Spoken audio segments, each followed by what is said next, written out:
GCE's members and guests to the Women's International Day event for 2023. Today, we celebrate leading pioneers and advocates who continue to raise the baton of the most marginalized groups, girls and women. To all the women and girls, welcome and congratulations yet to another year. In alignment with today's event and under the theme of digital innovation and technology for gender equality, which is aligned with the Commission of Status of Women, we say nothing about ourselves without us, as we focus on digitalization of education and the digital divide between women and men. For today's program, we've invited guest speakers to share insights and recommendations as we put to task decision makers, power players, and the private sector to secure the equality and inclusion of girls and women in the digital space.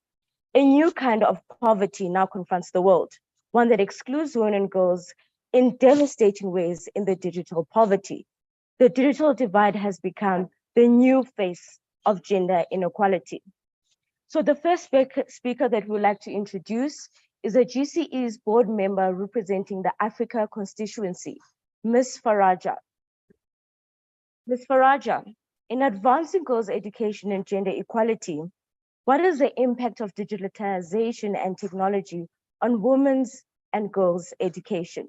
Please take us through your thoughts. Thank you so much, Pumza, and happy Women's Day to all the women in the house and to all the men that are in support of the women's agenda and advancing women's rights. Thank you so much for your support, and you are truly appreciated. And thank you, Pumza and GCE, for this opportunity. I am happy to share with you what we've been learning as our journey at Shule Direct in Tanzania, but also in Kenya. And I would also like to take you through what are the opportunities and the potential of technology and innovation for education. But I think before I start, I would really like to put this forth and to emphasize that technology or digital platforms or ICT for that matter, these are mere tools that can support teaching and learning outcomes. Technology on its own is not an end by itself. It's a means to an end. And I hope that we all use technology, whether in our pedagogies, whether in our methodologies, whether it's in our research, to really understand that it's a tool that we can use to advance educational goals. On its own, it is just a vessel and it cannot stand by itself. And I really wanted to, Pumza, I hope I'll be able to share my screen. I really wanted to take you through, I made a little presentation, and I'll try to be as brief as possible to just take you through. Okay, I don't know why it's presenting like this. But what I really wanted to show, I hope you can all see my screen. Pumza, can you please confirm if you can see my screen? Yes, we can see your screen, Faraja. You can continue. Thank you. I understand you can see the slides on the side. Maybe I should close them. And yes, this is better. Right. So as I say, as Pumza had introduced me, the title is, of course, the impact of digitization on the right of education. And I really wanted to take us a step back to look at the current methodologies that we're using in the classroom, which you all know, in most cases here in Africa, in most countries in the world, the current methodologies are chalk and talk, with the teacher standing in front of the classroom, or in the case of science, in some few subjects, they will be doing science practicals or outdoor practicals to enhance the learning. But we also have some few instances where you have teacher and students direct engagement, whether it's through tuition classes or discussions in the classroom. And what you see as good policies that are upholding and promoting enrollment, what really happens, the enrollment rate that we see is not necessarily going hand in hand with the investment that is needed in our education systems. And so the resources are quite restrained and constrained, and you find that we still don't have enough teachers. The infrastructure is not conducive and supportive. We still don't have teaching resources, and we still do not have the right learning resources for the students. So as much as we are promoting and we are advancing enrollment, we have to make sure that the system, the infrastructure, the conditions are actually supporting the continuing number of students enrolling in the classrooms, all the way from primary to secondary education. And I've just given some statistics as from Tanzania, where I'm coming from. And so the different pathways that we can achieve in advancing the right to education. So for us to achieve access to quality education, one of the things we need to have, which can be achieved through technology, it's accessible teachers. The great thing about technology is that a good teacher can be multiplied through their resources, but can also be virtually accessible to 1 million of students in the country, across the region, and across the continent. But the other great thing about technology, as a pathway, you're also able to supplement your learning. It could be that a student is going to a school that doesn't have enough teachers, or the teachers are not qualified enough, or perhaps this student has different learning abilities that requires them to continue learning or to learn later at their own pace, at their own time, at their individual capacity. And technology supports them with a supplementary learning opportunity to enable them to continue learning as per their ability. But the best thing about technology, which I really like, is when you have these robust interactive digital platforms, you do have enhanced engagement with the learning resources. You're able to engage with the content and get feedback. You are able to share what you have, but to also engage with other users. It could be students, it could be teachers, it could be your caregivers or your parents. And so what you see as a platform, it can have multiple ways that can really assist in advancing access to quality education in our different contexts. But for that to happen, there are several steps that we all have to take into consideration. First of all, relevant educational content. And this, again, will go back to our curriculums. Is it relevant enough? Is it based on the 21st century skills that are currently needed to really move with the trends and pace of today's world? And this content, is it aligned to the curriculum? Is it what the students really need? Is it what they're going to sit for in the national exams at the end of the day? Is it what they're going to really use in their daily lives? Are these skills necessary, relevant, and contextual to their daily lives and later on as they grow up and become responsible citizens? And then, of course, when you want to use technology, you really have to think of the platforms. And again, platforms can vary. Most people, when they think of technology, they think of a shiny web platform, they think of applications, but it could be as simple as a radio program. It could be as simple as an SMS platform. All these platforms that use technology can actually assist in providing access to content and improving learning and teaching outcomes. But the other thing that we really have to consider when you're looking at digitization for education is around digital skills and behaviors. Are our teachers capable to really integrate and use technology or EdTech to advance teaching or to advance learning? Are our students able to consume and create content with relevant digital skills? So it's really important that we also consider the digital level of our users, whether it's teachers, students, the school infrastructure, the school administration system, but then also the community at large, whether it's parents or caregivers. It's important that we also consider access. So this is through, again, devices. Are we thinking of laptops, desktops, radios, television sets? Are we thinking of mobile phones? We really have to consider what device is already available and accessible in our households or perhaps in the schools. But when you're thinking of devices, you also have to think of connectivity. In some places in Africa, for example, we do not have data coverage. We do not have mobile connectivity. And so when you're thinking of how best digitization can work for education and the impact thereof, we really have to consider access, but also the cost of these devices and access of connectivity. So cost of data bundles, cost of the devices really matters. I'm trying to. Okay, great. So what I'm really trying to show is that there are several different steps as you're looking at introducing digitization or introducing a digital infrastructure for education. On the right column, to be in the right column, there's several steps that are considered that can be used as steps to when you're thinking of how best can you introduce technology in our classrooms or for individual users. So in some cases, of course, what you've seen, people will take notes, classroom notes, convert them into PDF and upload them into a website. That's technically just substitution, like that's step number one. Sorry for the spelling error. That's just step number one. And then of course you go all the way to augmentation and ultimately the magic bullet, redefining how technology and digitization can help in teaching and learning. But then of course you also have to consider the different stakeholders. We have to consider caregivers, we have to consider students, learners, we have to consider educators, we have to, the teachers, but also the institutions behind the education system. And when you're looking at the entire, all these aspects, what you really want is to create a robust ecosystem that can support learning. Oh, sorry. Great, so that's just in a nutshell how you can start your journey in looking at digitization for education. But I think specifically when we are looking at CSOs and when you're looking at members of the Global Campaign for Education, we really have to think of our strength and how we can best leverage our strength to support ICT for education. And as any other traditional NGO or an innovative NGO, we have core skills that can really be useful in the EdTech or in the ICT for education ecosystem.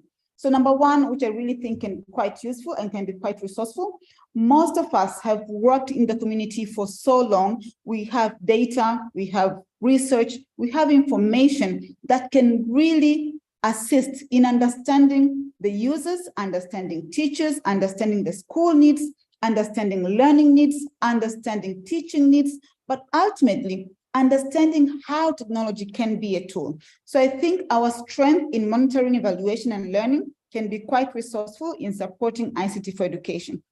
But also think CSOs, we are good at capacity building. We have developed amazing training programs. We work directly in the communities. We are able to mobilize ourselves and work together towards a specific need based on needs assessment. And we're able to match those needs with the right training skills and resources. So I think that's something which we can all mobilize ourselves and be able to partake in supporting our education system with technology. And finally, of course, and that is why we're all here, is advocacy and policy engagement. Yes, and this is my last one. So I really think we all have a role, and I do hope that from this day of celebrating digital, that anyone can leverage technology and digital platforms and resources. We can all find a place and we can work together. Thank you. I don't know if you can still hear me. I can't hear you. Yeah. Yes.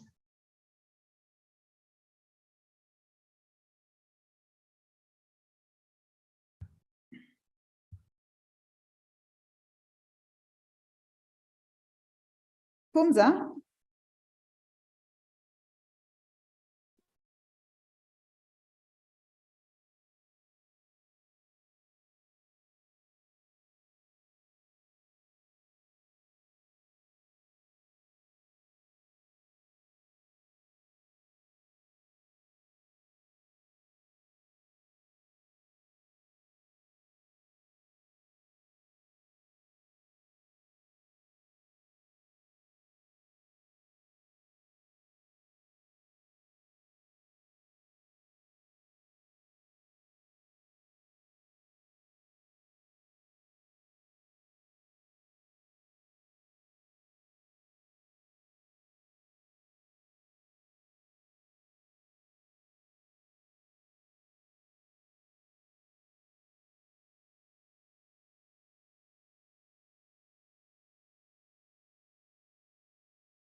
Great, thank you. For a second, I was worried.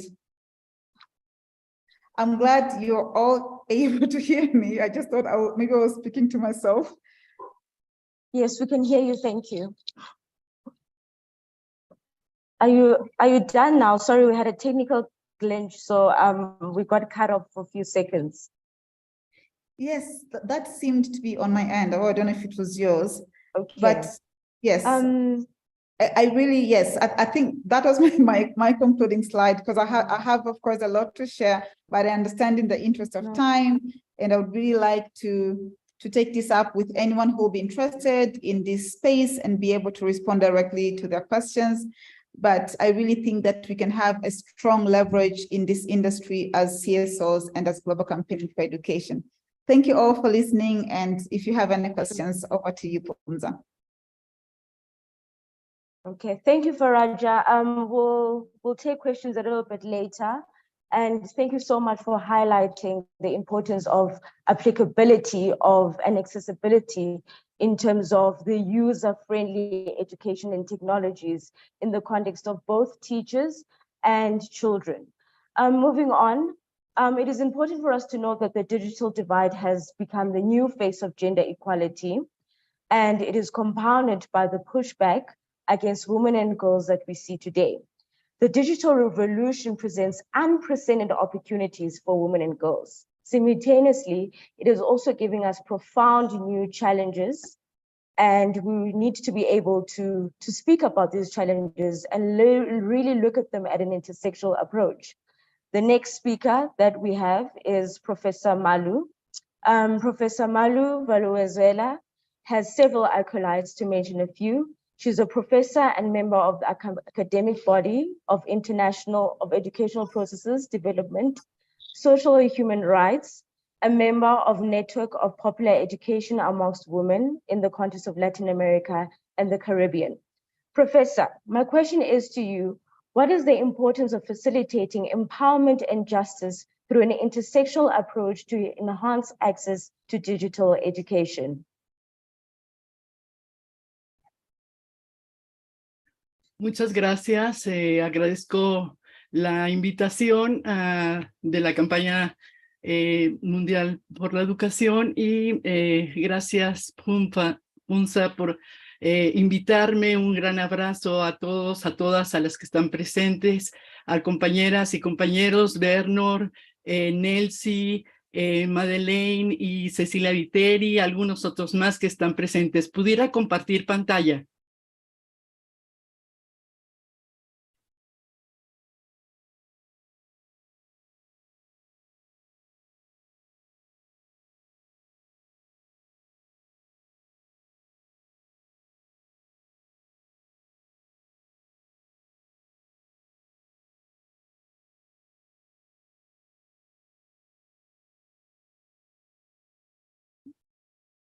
Bueno, el tema que voy a tratar, evidentemente, es lo que me está preguntando Punza sobre el enfoque interseccional desde la justicia para el acceso de las mujeres a una educación digital. Ay, no sé qué pasa, qué pasa. Bueno, antes de, como punto de partida, quisiera decir que ante la velocidad que ya habían abordado en la presentación pasada, se ha alcanzado la revolución tecnológica y el impacto que ha tenido en todas las áreas del quehacer humano. Se ha vuelto una exigencia de los estados, así como los organismos internacionales y nacionales, brindar a las mujeres las oportunidades que brindan las TICs, la inteligencia artificial y con ello la educación digital. Es evidente que tales exigencias son prioridades para las agencias nacionales y mundiales. Dicen las Naciones Unidas, para ser inteligente, la revolución digital tiene que incluir a las mujeres. Voy a ver que estas exigencias no son nuevas. En América Latina y el Caribe hay incluso antes de la primera conferencia internacional, la conferencia internacional de 1995, que marca un hito en la lucha de las mujeres a nivel internacional, ya había un programa de acción para las mujeres en América Latina y el Caribe sobre esta cuestión de la... Hello, Ms. Malu. ¿Cómo? Professor Malu. ¿Sí? ¿Sí? Can you just let me share the screen because it's showing half on our side? Está bien. Okay, let's share from our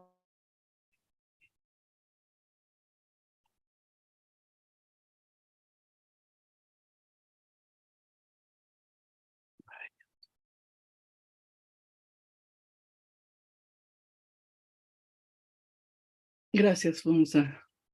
¿Ven ¿podrían poner la pantalla, por favor? La presentación. Ya estaba bien y desapareció, pero me imagino que es un problema momentáneo. Gracias, perdón.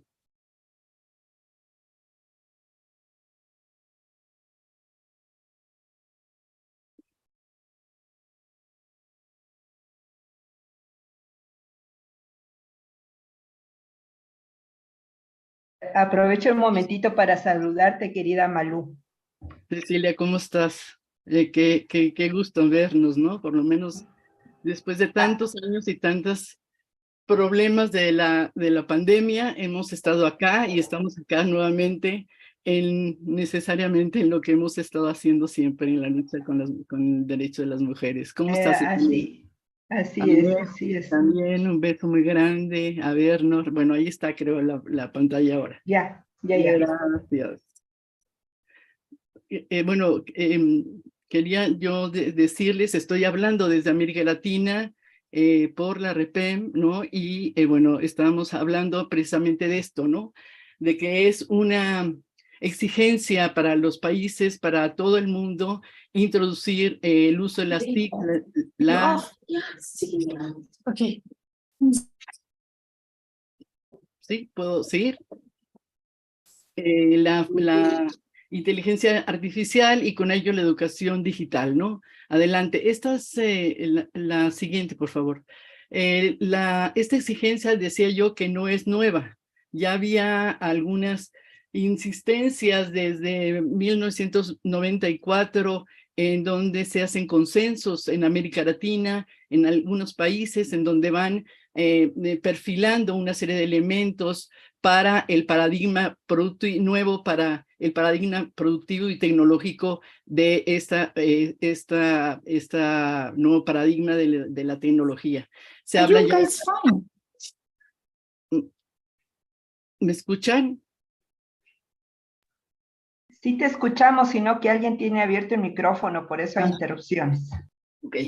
Estos elementos para el nuevo paradigma que se va empezando a delinear insiste en la perspectiva de género, eliminar los estereotipos sexistas, impulsar políticas y programas profesionales y educativas para las niñas, para la innovación, las mujeres, y pues leyes que fomenten precisamente esta participación de las mujeres que tiene que ver ya con los objetivos del desarrollo sustentable. Adelante. Sin embargo, la próxima, por favor. Sin embargo, podemos decir que después de 30 años, esto no se ha podido cumplir. Hay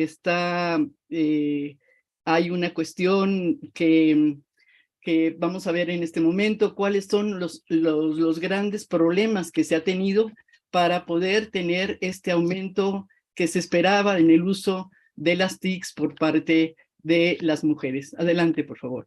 La próxima. Estoy tomando algunos datos de la CEPAL y del BID, en donde nos muestran de alguna manera los grandes actores, los grandes problemas que se ha tenido para poder impulsar la cuestión de la digitalización en América Latina y el Caribe. Adelante, la próxima, por favor. Estos tienen que ver con, por un lado, con el problema de la pobreza, la falta de los TICs relacionados con los bajos ingresos, el desempleo, la educación deficiente, la deficiente salud, el aislamiento social, al mismo tiempo que existe una enorme diferencia en casi un 40% entre la población total más rica que usa el Internet, 75%, y la más pobre, 37%. Tiene que ver también con la edad, los que más usan, las que más usan la tecnología en un 60% son jóvenes de 15 a 34 años.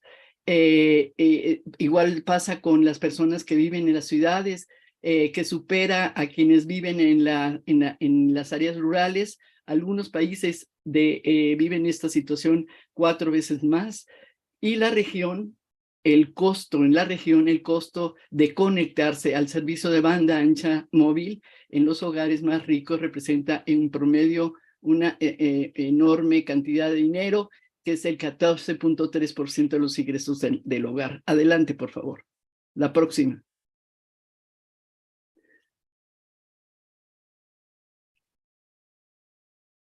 Uy, no. Y otra vez se salió.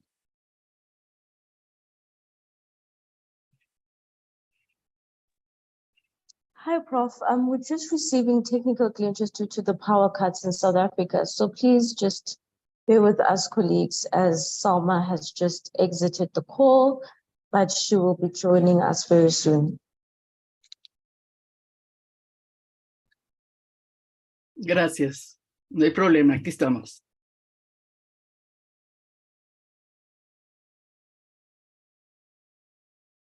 La próxima, por favor.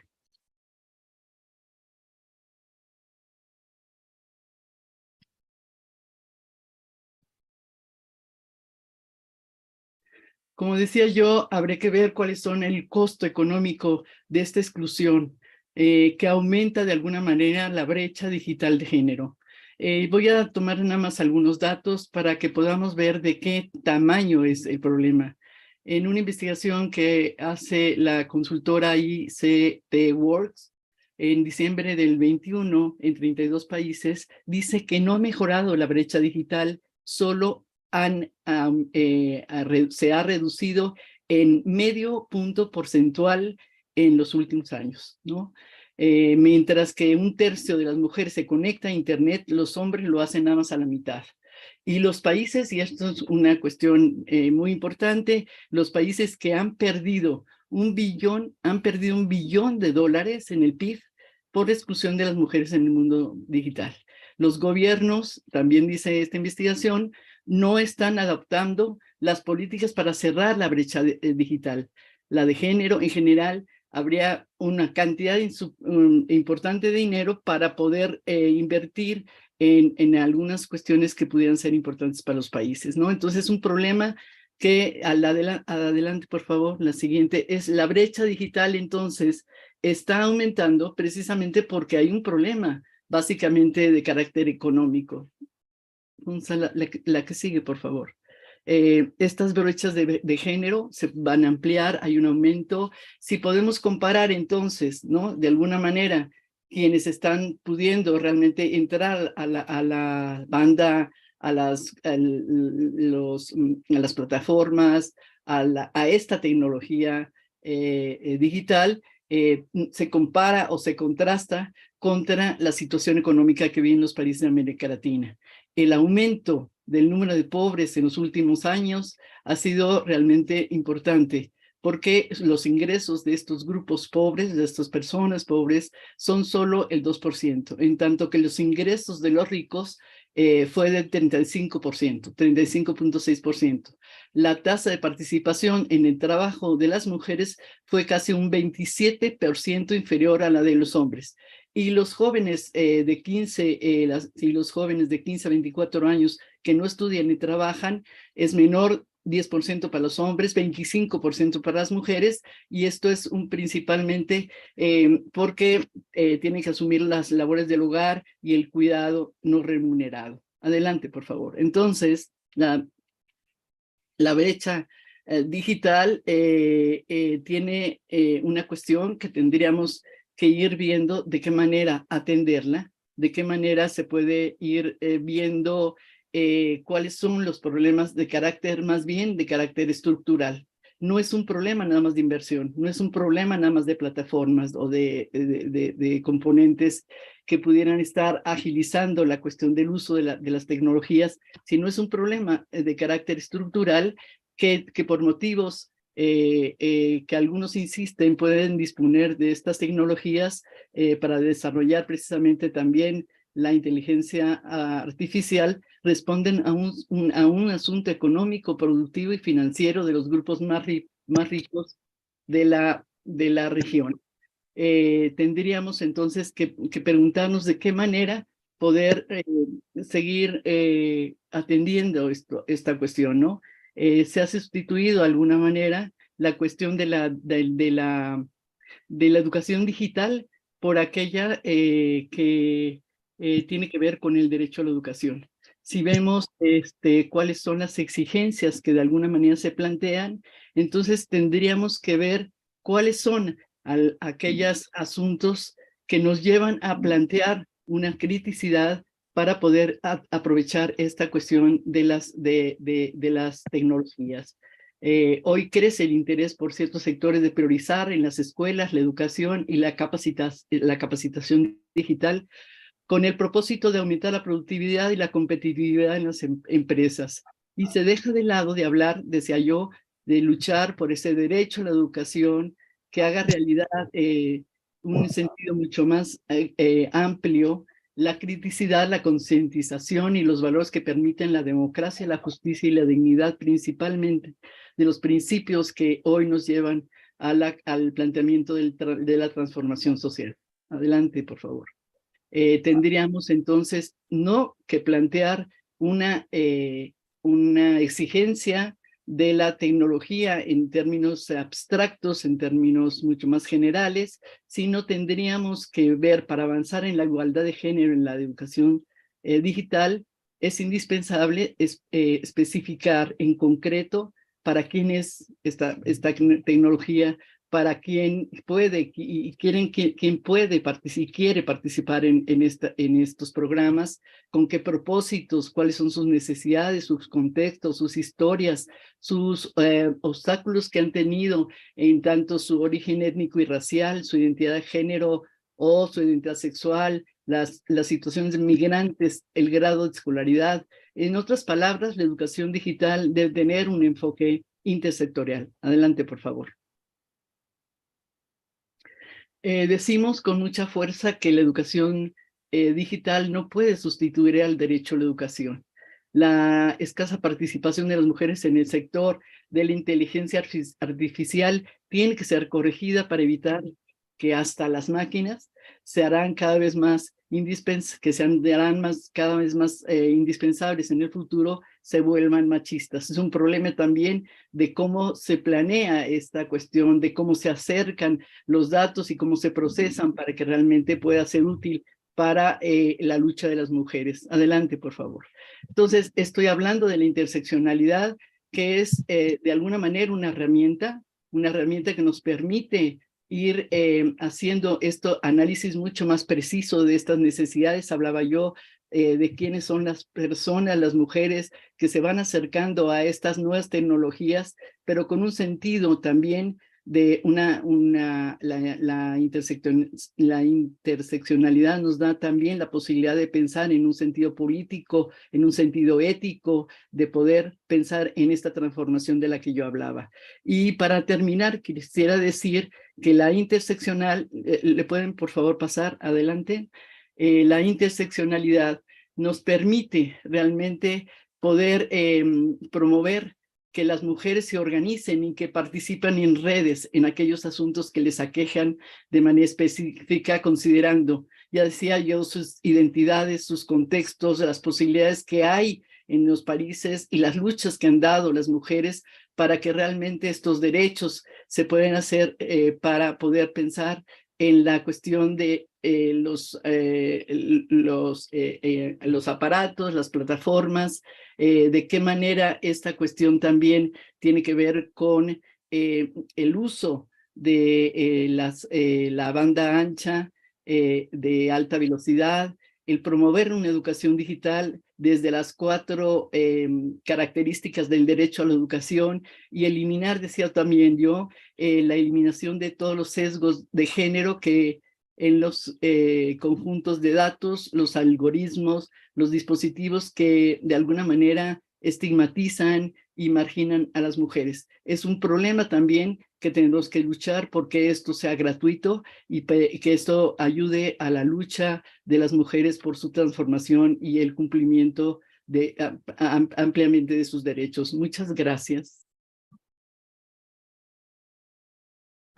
Thank you, Prof. Malu, for really taking us through all the statistics of the digital divide and including the lack of government interventions on creating policy frameworks that really aim to address the inclusion of girls and women in really being able to participate in technology in the context of education. It is really important when approaching digital education to apply an intersectionality lens that promotes women and girls. And we need a civil society to organize and participate in networks that matter and affect them in specific ways, to ensuring that governments and policymakers are able to really address these key challenges and statistics that you've just raised. The next speaker is Jada Baisa from Ungai. Jada is a digital communications specialist that supports Ungai's digital advocacy and communications work. With a background in graphic design and digital marketing and web development, Jada has worked with organizations in Europe and Southeast Asia that support projects and activities to organize social goals and help positive change. Jada, it is said that the technology sector has huge outstanding debt on gender equality. How do we reclaim tech equity? Great, thank you, Fumza, and thank you for inviting me. I want to wish a happy International Women's Day to everybody. I'm here on behalf of the United Nations Girls Education Initiative, UNGAI, as Fumza mentioned, and a little background on us. We're an intergenerational partnership that works to progress gender equality in and through education. We're composed of over 50 civil society organizations, young feminist networks, governments, academic institutions, and UN agencies. And I want to share a little bit about UNGAI's work and how we amplify the stories and experiences of the young feminists we partner with around the importance of protecting the rights of women and girls in ICT spaces.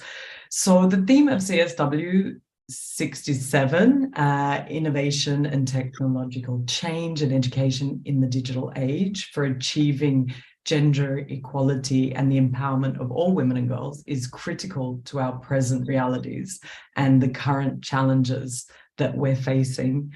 Innovation and technology is a powerful tool to progress gender equality in and through education.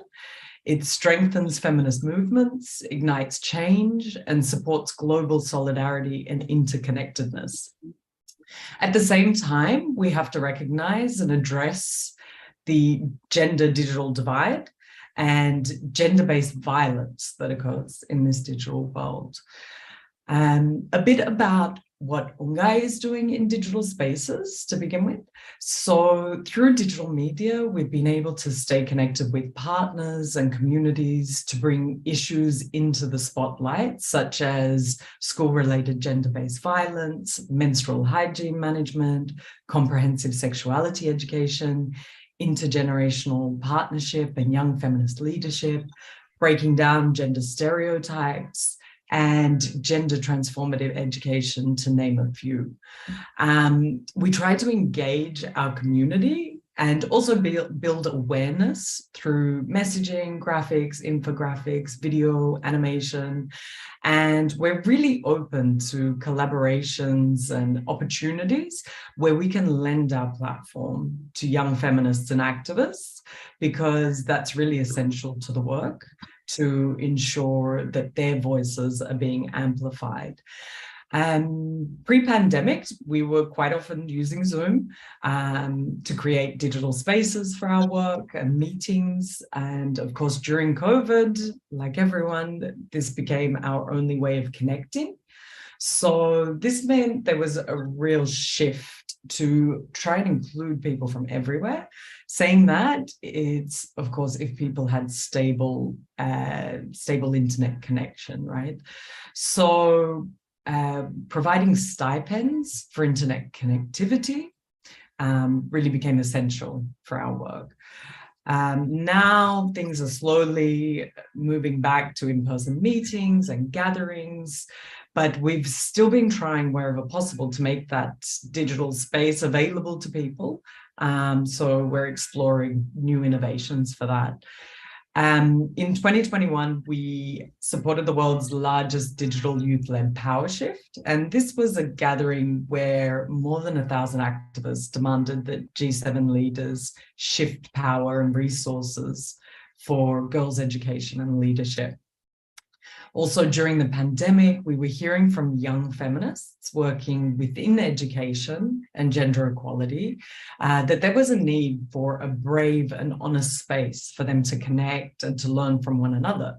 So in partnership with Gender at Work, we piloted the first edition of Feminist School with 26 young feminists from around the world, connecting them from rural and urban areas, all via Zoom.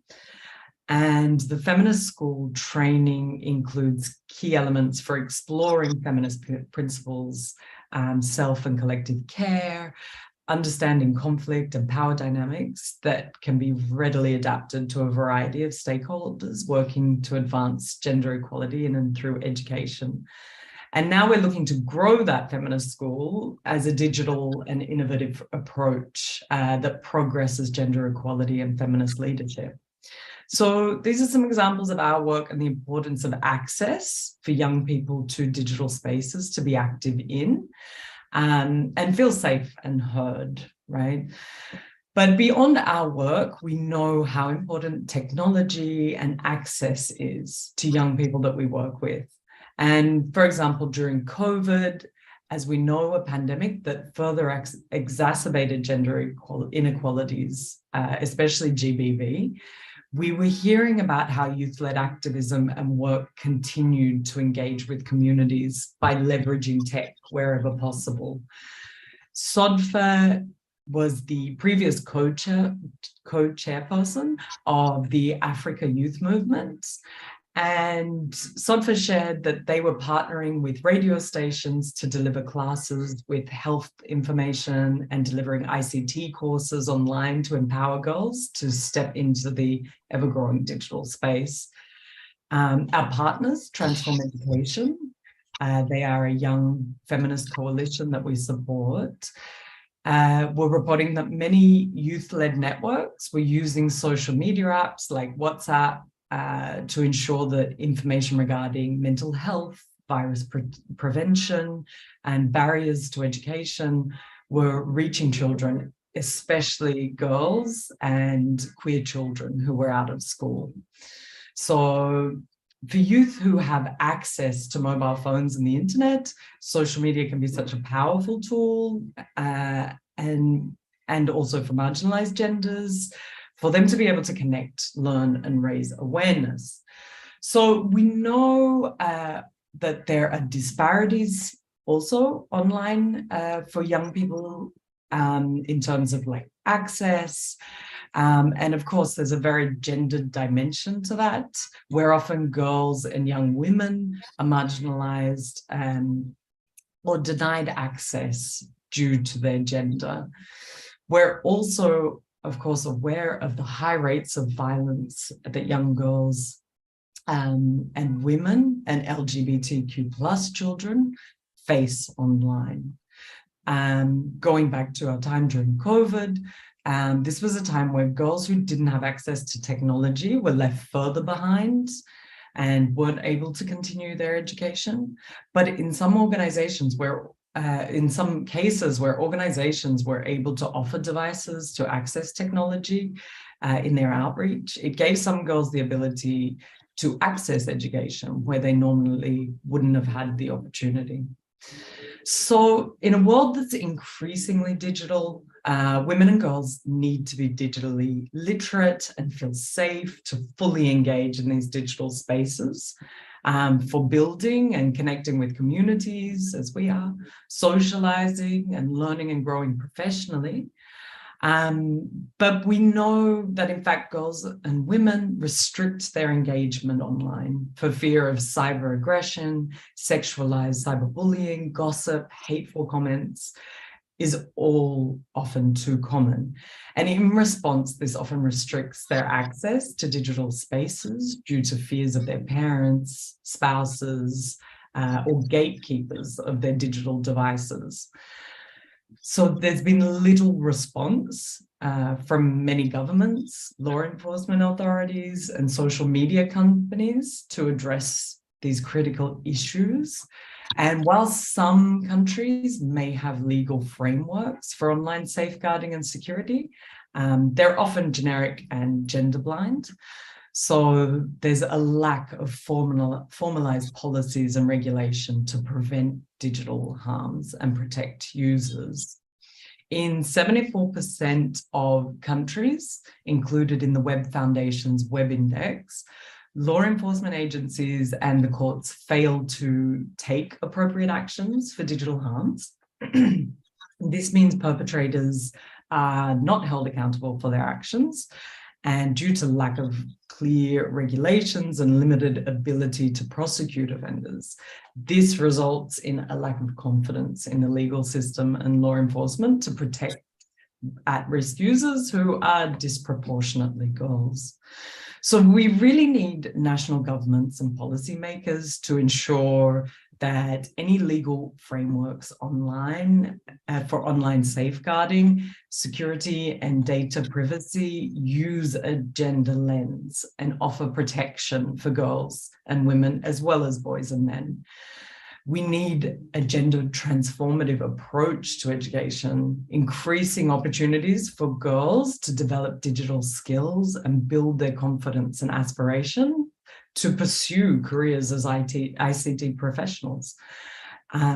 Also, women and girls' voices are essential when developing digital products or services. This not only ensures that the products and services will meet their needs and their digital realities, but it also builds girls' skills and confidence in doing so. Context-specific research is needed to understand girls' digital experiences, their security and safety risks that they face online, and any issues and fears in their community about girls' use of technology. So digital literacy training in schools and with parents for more positive perceptions of digital technology in the internet can help communities understand how they can support girls to stay safe online rather than viewing the internet as a dangerous place. And finally, it's important that organizations like UNGAI, other UN agencies, governments, CSOs, public and private sectors support the work with young people as technology continues to develop, creating sustainable solutions that close the gender digital divide and enables women and girls to access more digital opportunities, be it in education, employment, or social engagement. So I'd like to end there and say that UNGAI looks forward to collaborating with you all to progress gender equality in and through education using digital innovation. Please visit our website. You can find us on ungei.org. There's the details there. And thank you very much for allowing me to speak today. Thank you, Jada. Very informative session. I'd like, before we go to the break, I'd like to hear if there's any comments, any insights from the floor, any questions for Faraja, Jada, and Professor Malu.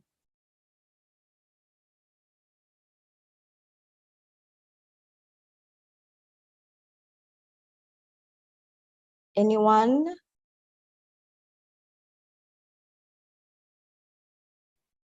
There's a Okay, question in the chat all right. from Let's Luis see. Eduardo. A very interesting question in Spanish. It can be translated for Malu. Hello, Luis. Hi. Hello. Yes. Can I just wrote the question in Spanish for Malu, but I don't know you want me just to say the question also in English? Please say it in English.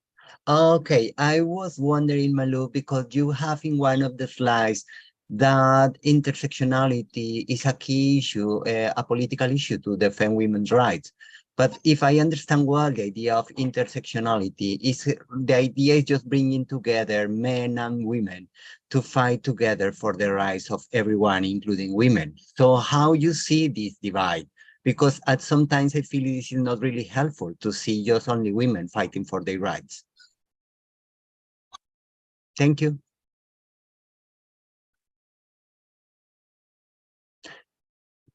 ¿Tienes mi pregunta en español, Malu? Muchas gracias. No, yo la tengo aquí en el chat. Muchas sí. gracias, Luis Eduardo. Está en el chat. Muchas gracias, Luis Eduardo. Me parece una pregunta muy pertinente. Creo que se ha venido haciendo énfasis en cómo la cuestión no es estar en contra de los hombres, sino todo lo que ha significado esta cuestión de digamos, el patriarcado, ¿no? O sea, como un sistema que verdaderamente ha hecho de lado las mujeres y que ha hecho no solo esto, sino que ha utilizado ciertas herramientas, y lo vemos precisamente con la intervención anterior de la compañera, en cómo utilizan muchas veces estas herramientas para aplastar los derechos de las mujeres, y me refiero a la cuestión de la violencia, el cibersexting, el sexting, etcétera, ¿no? Creo que hay una lucha que tendremos que dar con algunos compañeros como tú, Luis Eduardo, que están conscientes de que la lucha no está puesta en las personas, sino que está puesta en otro lugar que tiene que ver más con una cuestión de carácter estructural. Y creo que en ese sentido también tendríamos que dar espacios, ¿no? En donde se luchan en algunas, con esta cuestión de la interseccionalidad, de poder llegar desde la base, desde las cuestiones mucho más sentidas por las poblaciones, particularmente las más marginadas, para que puedan expresar sus sentires. Y yo creo que ahí es la posibilidad de encontrarse hombres y mujeres en una lucha mucho más colectiva, mucho más combativa, diría yo, en todos estos obstáculos que han permitido el pleno derecho, el ejercicio pleno de los derechos, ¿no? Entonces, yo creo que hay algunos momentos en esta cuestión de la interseccionalidad en donde las mujeres tienen que organizarse como tal, y otras y otras poblaciones, contextos y demás en donde la lucha está conjunta. Precisamente no hay que generalizar, y creo que este es lo que la valiosa contribución que hace la interseccionalidad para en este caso de la pregunta. Gracias, Luis.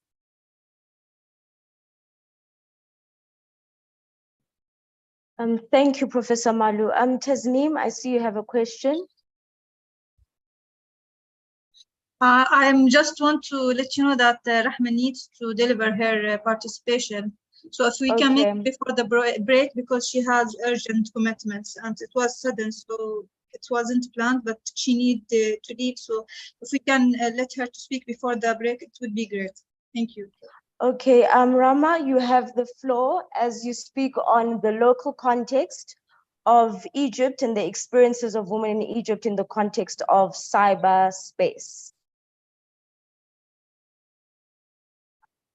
مساء الخير. مرحبا جميعا. اسفه ان انا يعني هقولي كلمه قبل الاستراحه. اولا انا حابه اشارك معاكم برزنتيشن.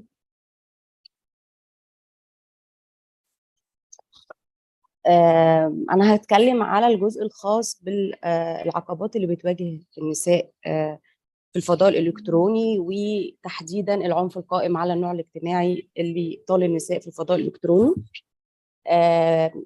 بداية حابة أوضح إنه الستات بعد ما خاضت مشوار طويل وتاريخ طويل علشان تشارك في العديد من المجالات العامة، وجي الإنترنت وخلق مساحة واسعة جدا للستات إنها تنفتح عن العالم. دوت ما منعش إنه العنف الموجه ضد الستات إنه يطلع من أرض الواقع ويبقى بيلاحقهم في الفضاء الإلكتروني. عندنا إنه العنف القائم على النوع الاجتماعي اللي بيطلع من الشارع او اللي موجود على ارض الواقع هو فضل يظل يلاحق الستات على الفضاء الالكتروني بكل اشكاله وانواعه، بدايه من التحرش الجنسي، التنمر، خطابات الكراهيه والخطابات المعاديه للستات بشكل اساسي، حتى الخطابات الخاصه بالاذى الجنسي والاذى البدني. فنقدر نقول انه بحسب منظمه العفو الدوليه تنتشر حالات العنف القائم ضد الستات على وسائل التواصل الاجتماعي او على الفضاء الالكتروني بشكل عام بشكل كبير جدا بدون محاسبه تذكر. بتلحق تحديدا النساء من سن 18 ل 24 سنه بكل انواعها، العنف بكل انواعه. وهنا هحاول اشير لحادثه حصلت عندنا في مصر مع بدايه العام الحالي لفتاه لم تتجاوز ال 15 عام، اضطرت انها تنهي حياتها نتيجه تعرضها للابتزاز الالكتروني بعد فبركه عدد من الصور ليها. ودي حاله من ضمن حالات كتير جدا بتحصل في مصر وفي الوطن العربي بتتعرض ليها الستات بشكل عام بسبب الابتزاز الجنسي والابتزاز الالكتروني. كمان العنف ما بيطولش بس الستات والفتيات اللي هم اقل من 15 سنه لحد 24، هو كمان بيطول كل الشخصيات العامه، بيطول الصحفيات وبيطول المدافعات عن حقوق الانسان تحديدا على السوشيال ميديا في كل المنصات المختلفه. انا هنا ممكن اشير الى المشاركه اللي قامت بيها صحيفه الجارديان في 2016 اللي كانت بتوثق، قدرت انها توثق فيها انه من خلال 70 مليون تعليق كانوا على الموقع بتاع الجارديان ضد الستات، جت الملاحظات انه في استهداف ل8 صحفيات من ضمن 10 صحفيات بس لانهم ستات. فهنا بنشير الى انه العنف القائم بس مش كمان بيطول حتى الصحفيات والمدافعات عن حقوق الانسان. كمان في مصر عندنا حاله شهيره جدا كانت لسه حاصله من شهر تقريبا لطالبه جامعيه تم استهداف كل بياناتها الشخصيه وبيانات بيانات اهلها وبيانات وجامعتها وارقام تليفوناتها ومكان اقامتها فقط لانها شاركت رايها ومعتقداتها الدينيه على السوشيال ميديا. والجامعه اتخذت اجراء ضد البنت وقررت انها تفصلها وتحولها للتحقيق لانها قالت رايها بشكل واضح وصريح. طبعا دوت نوع من التهديدات المباشره اللي بتواجهها الستات على مواقع التواصل الاجتماعي وفي الفضاء الالكتروني، وطبعا في التهديدات الغير مباشره اللي بتؤدي في الاخر الى ان الستات تنهي حياتها زي اخر فتاه تم انهاء حياتها في اول يناير الماضي. في كمان مجموعه من العقبات اللي بتواجه الستات على السوشيال ميديا وعلى انها تبقى متواجده اكتر بشكل كبير على مواقع التواصل الاجتماعي او في الفضاء الالكتروني. فوفقا للاتحاد الدولي للاتصالات في اكثر من 50% من الستات على مستوى العالم هم غير متصلات بالانترنت بشكل كبير، وانه 41% فقط من الستات اللي بتقدر توصل للانترنت مقارنه بالرجاله 53%، اي في فجوه 12% من النساء غير قادرات على الوصول من الاساس الى الانترنت حتى يتعرضن بعد الوصول الى العنف القائم على النوع الاجتماعي. فهي مجموعه من العقبات بتحصل وبتترتب على بعضها. كمان عندنا في مصر للاسف ما فيش احصائيه واضحه عن العنف القائم على النوع الاجتماعي على الفضاء الالكتروني ضد النساء، ما فيش اي احصائيه واضحه بكده، لكن بس في مجموعه من الجهود نقدر نقول عليها محدوده شبه التبليغ، وطبعا دوت ما بيحصلش لانه الستات او البنات الصغيره بتخاف من الوصمه المجتمعي بانها تبلغ على العنف اللي بيحصل خلف الشاشات. كمان عندنا ما فيش قدرة، يعني في أكتر من 40% من الستات هم ليس لديهم القدرة على استخدام أو التمكن من الحصول على هاتف خلوي مما يمكنهم أصلا من الوصول للإنترنت. في 393 مليون امرأة بالغة في الدول النامية لم يتمكن من الحصول على هواتف محمول. أما بقى في العالم التقني وفكرة إنه الستات تبقى مشاركة بشكل كبير في القطاع التقني وفي الصعيد العالمي، احنا عندنا تشكل النساء ربع الباحثين فقط في العالم التقني، اي 12% من المهندسين بشكل كبير، وبالتالي الستات ما بتبقاش قادره انها تشارك في التصميمات الخاصه بالعالم الالكتروني علشان تقدر تحدد البرمجيات اللي ممكن من خلالها تقلل العنف القائم عليها على وسائل التواصل الاجتماعي او على جميع التطبيقات بما فيها التطبيقات العلميه زي لينكد ان او التطبيقات زي زوم او حتى التطبيقات المواعده. اخر حاجه اتمنى ما اكونش طولت كتير، بس انا بقول ان احنا لسه محتاجين كتير جدا من الجهود من المنظمات والمؤسسات المعنيه اللي تقدر تمكن الستات من الوصول للانترنت علشان نقدر نحقق مبدأ المساواه ويكون تكلفته ميسورة تقدر الستات في الدول النامية تحصل عليها. كمان احنا بحاجة حقيقية لأن يكون في فرصة خلق فرصة للستات في القطاع التقني، تقدر من خلالها الستات انها تشارك في القطاع التقني وتلتحق بالجامعات التقنية اللي تمكنها من فهم ميكانيزم الستات وخوارزميات الانترنت اللي هتساعد الستات بانها ما تتعرضش للعنف القائم على النوع الاجتماعي او ما تتعرضش لاي عنف الكتروني. واخيرا نتمنى وبالنادي بفضاء الكتروني ومساحه امنه للستات لا تعيق مشاركتهن الفعاله. اشكركم جدا وما كنش اتمنى ما اكونش طولت عليكم، وشكرا على الفرصه واتاحه الكلام.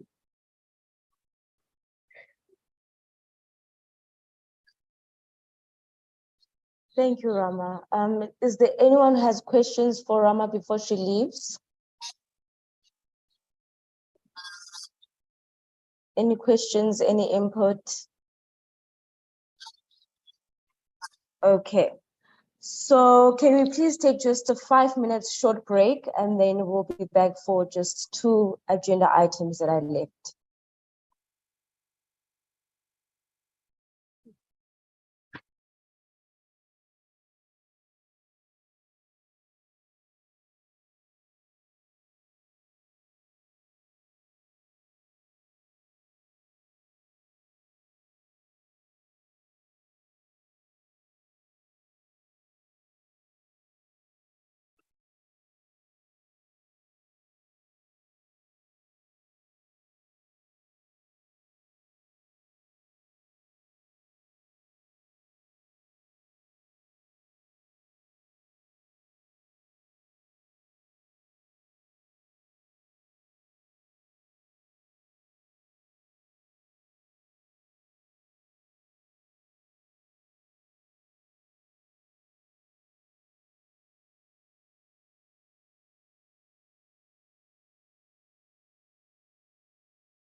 Okay, everyone, the next agenda item that we have is a youth video that is coming from Girls in STEM Projects, ASU. The project is called Girls in STEM Project Commemoration Event on Digital Empowerment of Women. It's a short clip just for us to see what the youth network is working on the ground, and how are they raising the inclusion of girls and women in the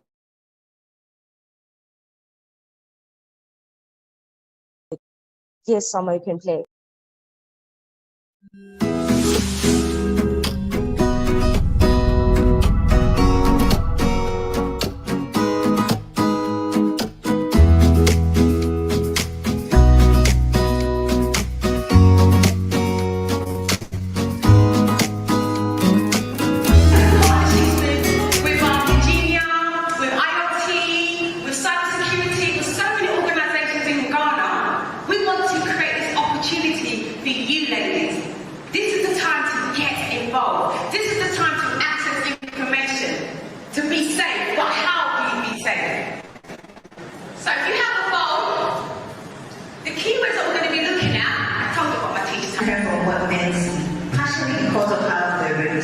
Do you get it? And imagine you go to a gym, you only exercise 1 hour. You have to exercise more, or else it looks weird. But here's the case: we have a world that has more than 50% women and children. Yet we want to strengthen just the men and leave women and children. How many people talk about a female mechanic? Just to okay, let's go to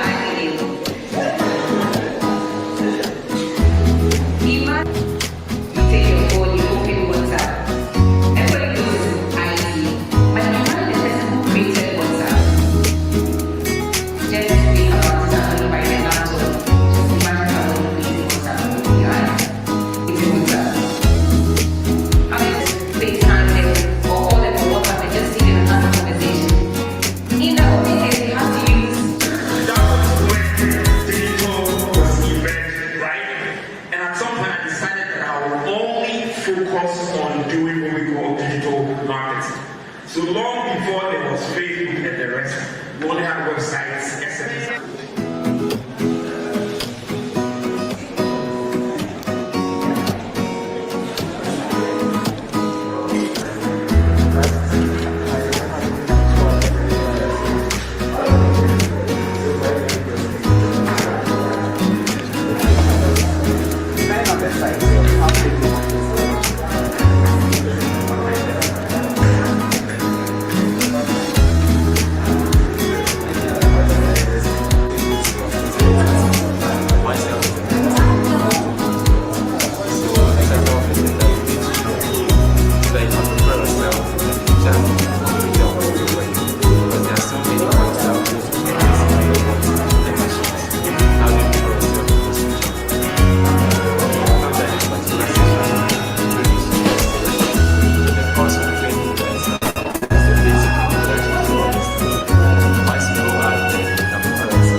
Right, thank you. Congratulations to Asu on that. I just maybe would like a 2-minute intervention, just short, if there's any other coalition, members of the GCE who'd like to share, or just 1 minute of what they are doing around the world in advocating for the inclusion of women and girls in the space of edutech. What are the things that we need to look out on? Is there anyone who'd like to share? 2-minute intervention.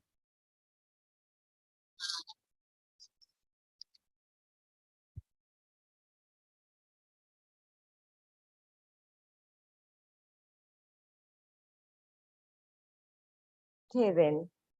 I guess there's no one. We'd also would like to just say and greet Madeleine Zununga. Madeleine is the former Vice President of GCE. She's with us, and I hope, Madeleine, you're having a good time wherever you are. Is there anything you'd like to just say hello? Thank you, dear Pumsa. I'm very glad to see you. to see you conducting this very interesting session. Yeah, I will always be linked to GCE, and I appreciate a lot the different activities you set up, especially for this very, very important day. The different perspectives that are being taken about the digital need of training of women, I think is very useful and very updated. Thank you very much for this very good work you are doing at GCE. Thank you, Mama Madeleine.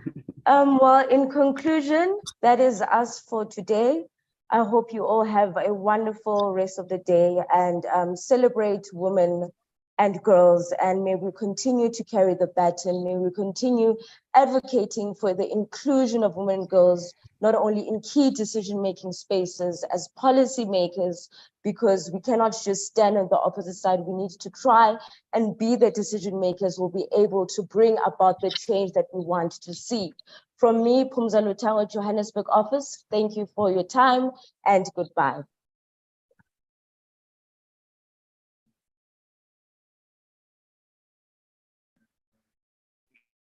Wow.